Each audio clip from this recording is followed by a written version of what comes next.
Hi, everybody. It is 8 p.m. on Thursday night, and it is my first time going live on both Facebook and Instagram. So I am really excited. I'm testing out this new setup, so you'll have to forgive me if I'm not looking you right in the eye the entire time. Thank you to all of you who are joining me to talk about money fears. I think this is an enormous topic that really needs to be taken seriously because these money fears are often what holds us back from living out our true purpose in life and really allowing our money to become a tool that allows us to create those big dreams that we all have in mind. So I've got 5 different money fears that I'd love to talk to you about tonight, and I'm going to give you a simple solution for each one of those fears. First, I'd like to start out by explaining to you a little bit about one of my biggest money fears from growing up and a little bit about how I'm still dealing with that today. One of my biggest money fears when I was a kid was actually becoming rich.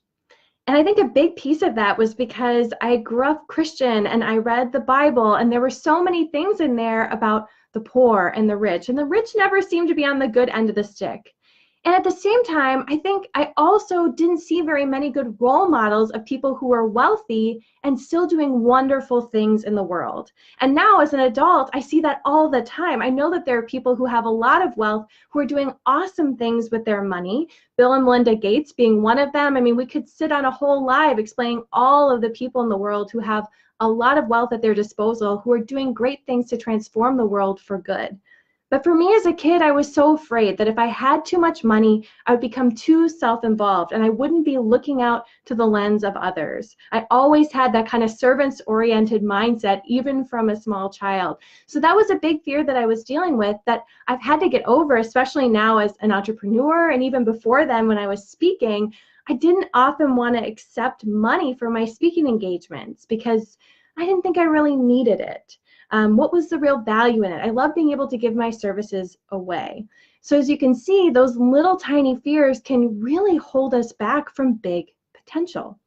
Like I said, it's something I'm still dealing with right now, but over time it's been getting easier and easier for me to see myself and to see the wealth that I do have not as a bad thing, but as a great thing, as leverage to meet my goals and to help others meet their goals as well. Alrighty, so let's dive into some other money fears. The first money fear I want to talk about is one that I hear about a lot, which is what happens if I don't have enough in savings? There are so many people I know who tend to be savers, more likely with their money, who are so afraid. They're afraid of the big accident coming along, their roof caving in, losing a job, having both spouses lose a job at the same time, that they just can't imagine doing much else with their money other than save it. But that's a really frightening perspective, to be constantly living your life waiting for that other shoe to drop.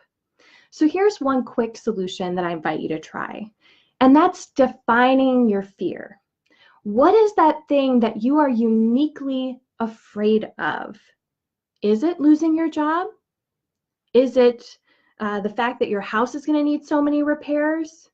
Is it that your spouse isn't making enough money to really make the ends meet? What is that fear that's holding you back and keeping you from just focusing on your savings? Defining that fear, really outlining it, is one of the best ways to demystify it.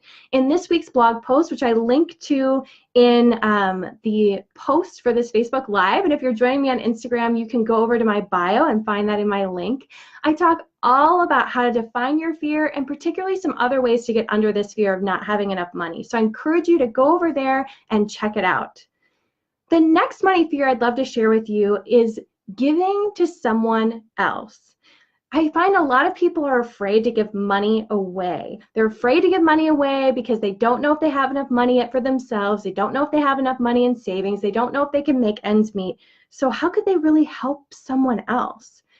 And I encourage you to live a little bit more freely with your money. If this is your fear, start small. Just give away $5 or $10, $15 to an organization that you care about. One of the ways that I did this was becoming a sustainer to National Public Radio. It's $5 a month. It's something easy, comes out of my pocket naturally, and allows me to connect with a service that I really care about. So start small. Take a small step in the direction of giving, And then check in. Is this something that really affected my budget, or did I even miss the money? Number 3, this is a big money fear that I don't feel like people talk about enough, which is asking for more. Asking for more money, in particular from your employer.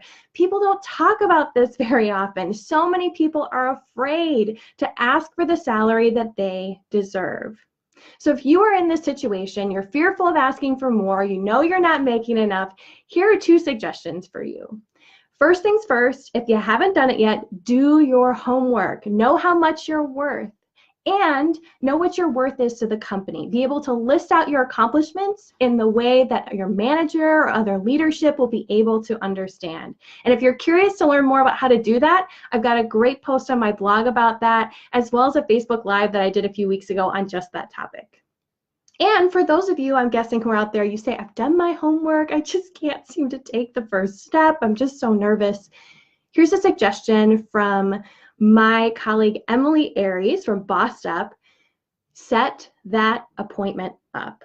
Set an appointment up on the calendar to talk with your boss about your future at the company. Set it up for a Friday afternoon or a Monday morning, whenever your boss seems to have the most time on their hands.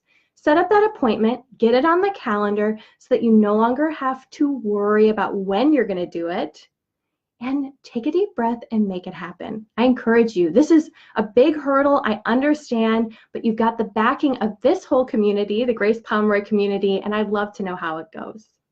Number 4, do I have enough money to retire? Now, I realize that most of the people who watch my Facebook Lives are probably not naturally thinking about retirement right away, but I do serve as a pre-retirement seminar leader during my full-time job, and this is the fear that I hear day in and day out from people ages 45 plus. Will I have enough money to retire? Can I ever actually make it happen? So, what's the solution to that? First, determine how much money you will actually need in retirement.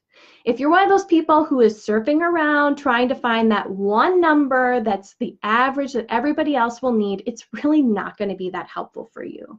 Every single person that I've come into contact with defines retirement differently. So it's really important that you sit down, determine what retirement looks like for you, and take out your budget for today and do a little compare-contrast. What expenses might go up in retirement? What expenses might go down in retirement? The closer you can get to your exact numbers, the better off you'll be at being able to estimate whether or not you can make that retirement happen. And my second suggestion with that is, of course, to sit down with a financial professional. If you can, sit down with someone who's a certified financial planner, someone who's got your best interests at heart, who'll be able to walk you through how much money you'll need and the income strategies to make that money possible for you. Alrighty, coming down here to number 5, talking to a spouse about money. I feel like it's a huge fear for so many people that I talk to. They're just getting by, they're making ends meet with their spouse, but they never have that true connection moment where they can actually talk about their money goals, their money fears, just like this, and get behind some of those limiting money beliefs. So what's my solution? Those of you who have been following me a long time will not be surprised that my solution is to have a money date night with your spouse. Spend time every month connecting about money.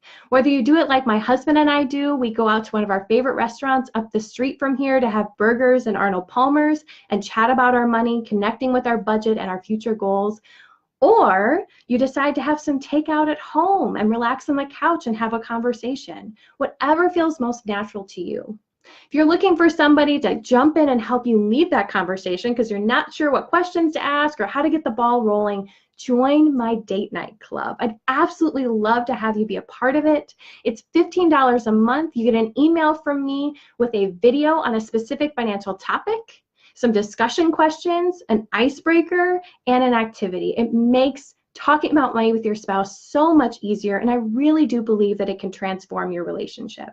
Best of all, next week, I'm putting out a discount on this product. It will be half off for the first month, so $7.50 for the first month, and it's a subscription package, so you can jump in or jump out of that subscription at any time. Alrighty, so those were the money fears that I'd love to talk about, but if any of you guys have any questions about this topic, I'd be very happy to take them. Any questions about money fears? And hopefully you'll find that information online incredibly helpful. Well, I'm not seeing any questions coming in right now, but if you're watching later on, feel free to submit a question via Facebook or Instagram, or you can always direct message me on either profile. I'd love to chat with you. I know this is a topic that's pretty private, so you may not want to ask your questions openly, but I'd be more than happy to chat with you behind the scenes and help you break down that barrier. It was so great to see all of you this Thursday night. I'm out to go shovel a lot of snow. I think we got about a foot of snow today, and I haven't shoveled it yet because, as I told my husband, I really wanted to make sure my hair looked okay for my Facebook and Instagram lives. So I hope you'll excuse the vanity. Have a great night. Thank you so much for joining me. See you later.